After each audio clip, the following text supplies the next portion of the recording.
This story is about a little girl who lived in a house with her mummy and daddy.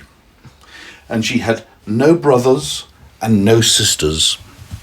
That made her quite sad because she had nobody to play with.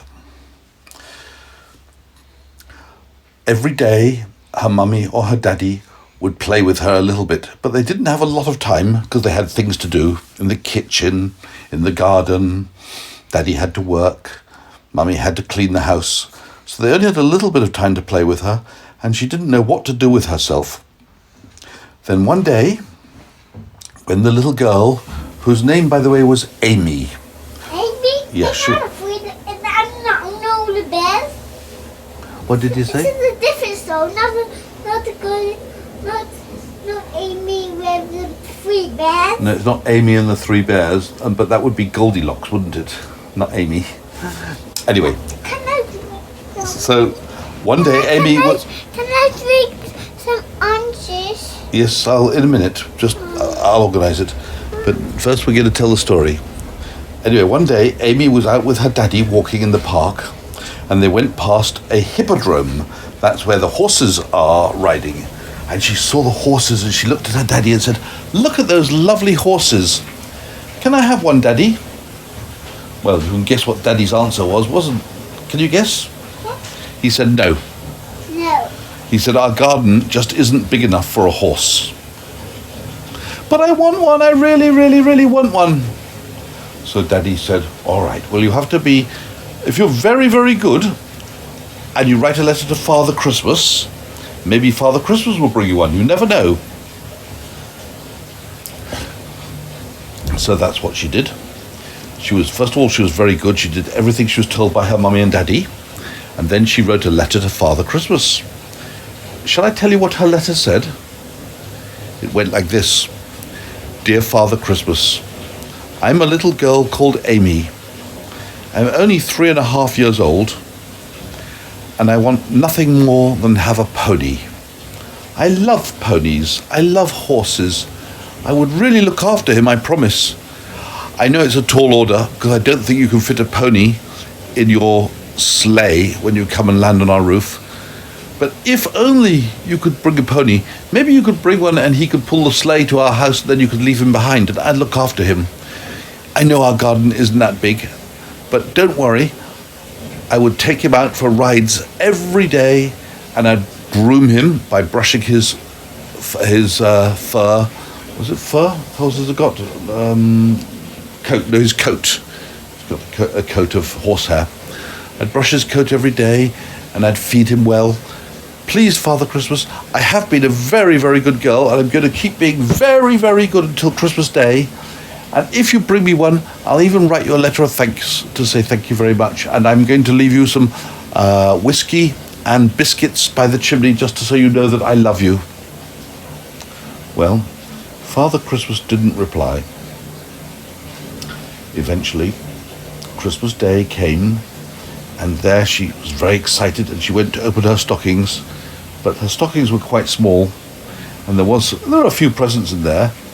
Little toys, some dolls, but there was no horse. Well, you could hardly fit a horse in a stocking, could you? She started to cry because she didn't get a horse. Just then, she heard a noise in the garden. The noise went like this. Neigh, neigh. It was the noise which is made by what? Horse. By a horse. She rushed out into the garden, and there stood a beautiful black pony. A very small one. It was probably a Shetland pony. And the daddy? And the daddy and mummy rushed out to see, and they were all very surprised. And the daddy pony? It wasn't a daddy pony, it was a baby pony. For a baby girl. How about the daddy? How about the daddy girl? You mean the daddy of the girl? Yeah. Well, he saw the pony, and he was very surprised to see that Father Christmas would bring such a big present. But that's true. That's what he had brought. A black pony with 4 legs and a swishy black tail and a lovely black mane and 2 dark brown eyes and 2 black open wide nostrils which were damp. The little girl grabbed the pony by its neck and put her arms round it and kissed and hugged it, and she loved it. And then Daddy said, well, if you're going to have a pony, you'll have to take riding lessons. So they put a saddle on the pony and put reins around its neck and led it to the hippodrome where they'd seen the other horses riding. And when they got to the hippodrome, they saw the master of the stables, the man who looks after the horses, and they explained that this little girl called Amy had got a pony for Christmas, and could she have lessons how to groom it, how to feed it, how to ride it?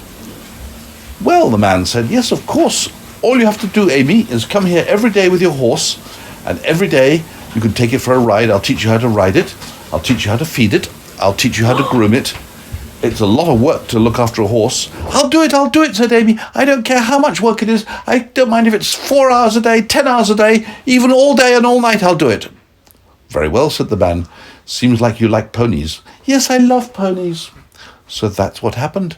Every day, Amy would take her pony from the garden to the hippodrome where the horses were, and then she'd go in the stables and feed it and brush its coat with a big stiff brush designed for horses, and then they'd put the saddle on, put the reins on, and the person who looks after the horses would teach her how to ride a pony.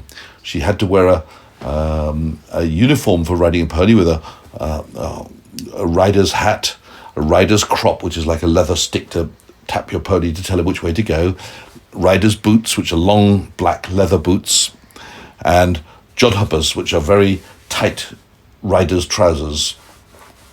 So she had all the equipment to ride the horse, and every day she rode it. She wasn't very good to start with, and sometimes she fell off, but she got better and better and better until she was really good at riding the horse, and the horse knew what she wanted, and she knew what the horse wanted, and together they formed a team, like a bond. So the horse just knew what she wanted wherever she went, and now she could ride around the town on her own, and everybody would look at her and say, look at that little girl riding a horse all by herself. People were very impressed. That's good to put your hand in front of your nose when you sneeze. That's good. Anyway, the little girl was delighted to have a horse. Then one day she remembered something she'd forgotten to do. Can you remember what it is? What did she promise Father Christmas? To write a letter of thanks. She suddenly remembered, she said, oh my goodness, I forgot to write him a letter. So she got down and wrote a nice letter to Father Christmas. Dear Father Christmas, I am so happy with my pony. Thank you very much for bringing me the pony. I didn't think you would, but you did. It broke my heart with joy. I'm so happy. I love you, Father Christmas. I'll always love you, and I'll always be good now. And now I have my pony, and I want to tell you, Father Christmas, the pony's very happy because every day I take him for exercise in the field. Every day I feed him. Every day I clean his coat with a brush. And me and the pony, we're like one. I love the pony, and I'll love him forever and ever and ever. Thank you, Father Christmas. Bye-bye, Amy. And that was the end of the story about the girl who got a pony for Christmas. Another story. Another story? Yes. Well, I'm not sure if I know any other stories. Yeah, you know. Jack and Beanstalk. We have Jack and Beanstalk. We have Jack and Beanstalk book. Yeah, well, we have that book, but you've already heard that story before. What about a story you've never heard before? Anyway, we'll stop the recording now and we'll go to the next